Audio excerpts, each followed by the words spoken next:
right, so yesterday morning I came into the shop and I looked at this.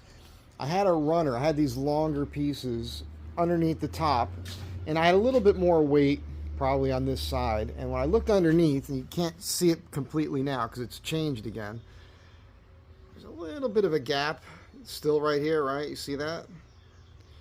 You know, it was, as we talked about earlier, this thing's cupping. But yesterday this was flat because of the weight.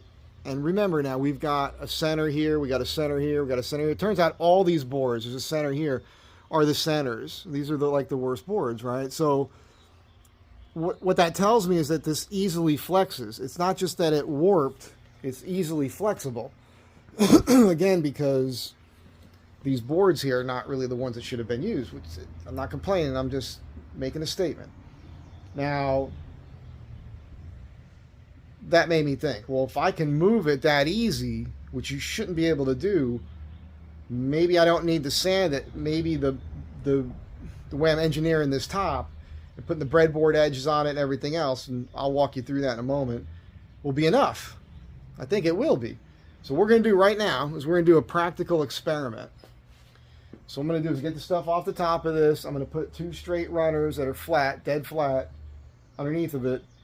I'm going to put something in the center between the tabletop and the runner, and then I'm going to put clamps on the end, and I'm going to try to flex it the opposite direction that it's cupped now.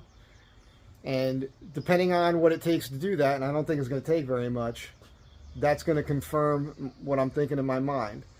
And then as that happens, I'm going to show you an example of something I did a while ago to demonstrate I know what I'm talking about. It's a good lesson for you about selecting the proper lumber for the proper job. So hang on, don't go anywhere. All right, so right now we've got a cup and there's a pretty good gap right here. We're just going to do a real quick practical experiment here.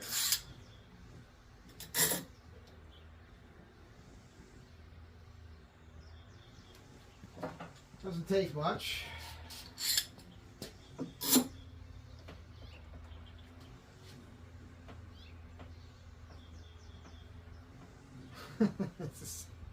It's working. That's not right. Okay, that's really funny. Now this board in particular, now there's a center right here, and from this point out it's flaring up on me. That's okay. Keep in mind, this is kind of like a rustic style table.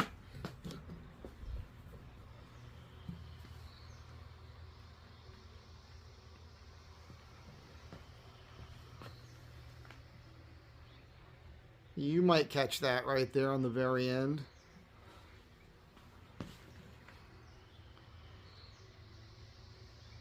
I mean, you don't notice it too much. This is me. I mean, look, a lot of guys watch this right now. They're like, what are you, nuts? Nobody notices that. It's okay. It's okay. You shouldn't be able to do this. A lot of people go, of course you can. Oh, you put that little piece in the center. This is 1 3/4 inch thick walnut. I'm going to insert a couple pictures for you here in a moment. I did a top that was about that thick. It might actually be a little bit thinner than that. It happened to be in maple. It was soft maple. And it was for an island top that I did. Excuse me. I think it was 2017. Could have been 2018. And I was home for a wedding, and I picked up a job, and this is what got me into the Astro van. You guys remember the Astro van, right? It's one of the coolest Astro vans out there. If you like that sort of thing.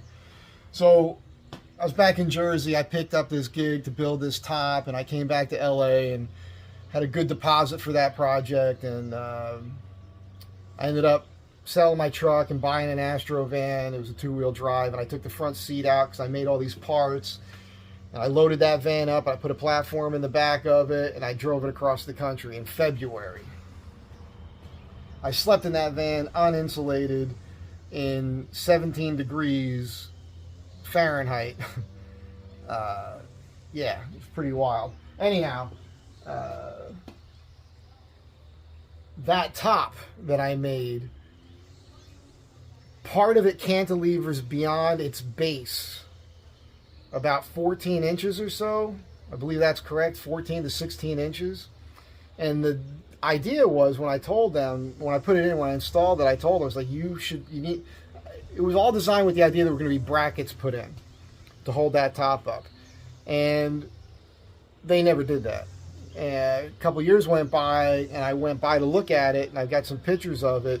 And I didn't take pictures of, like, to show the cantilever perfectly. However, you will see it in these snapshots.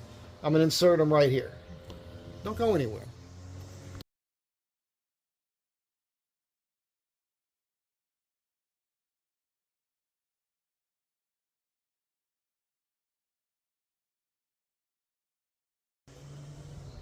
Okay, so what you can tell from looking at those pictures that I just showed you is that, or you might not be able to really tell, but I'm telling you, that has not moved. It is not sagged at all. It is dead flat, dead straight, still. Now that was, let's say 18, 19, 20, 21, 22, 23, 24, like 6 years ago, that thing is still dead flat.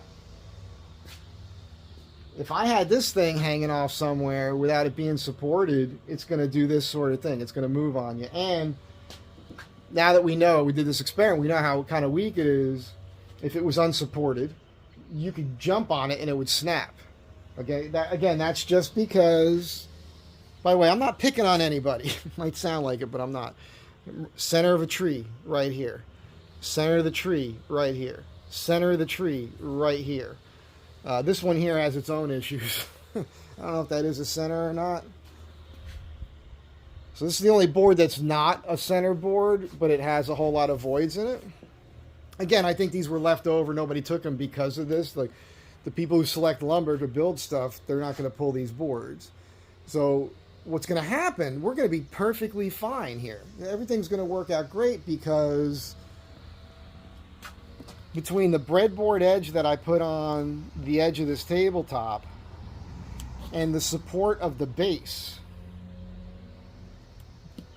I can get this to be relatively flat, way more flat than it is now. So this all makes me happy, and I realize now I don't need to bring it back over there to the joint to have them try to sand it smooth, because it won't matter. If I had them sand that thing smooth, it could still move. Probably would. So the key is going to be the breadboard edges and the support of you. See this table. If you made a four-legged table, you'd need to put a skirt around it to support the legs. And you could have some issues there with this thing, but because of the system I'm using, it's going to be great because it's going to be reinforced in 4 spots to stay flat. That's awesome. One of those happy accidents, but this is a good lesson for you. So if the only wood you can find happens to be the wrong stuff to make a tabletop, but you're getting such a good deal on it because people haven't picked it, because again, you can see the center here, you can see the center here, and all the crack, the split going right down it. Same thing here, and on the other end you can see the crack, the whole split. I showed this to you guys in a longer video a couple days ago, but you can see it here splitting. So the way to deal with that is to add a breadboard edge, and I guess that's going to be the title of this video. I don't know how to put it into words. You can tell by looking at my face I'm not even 100% awake yet. So I guess it's when to use a breadboard edge, when a breadboard edge becomes an engineering necessity. Ooh, that's a good one.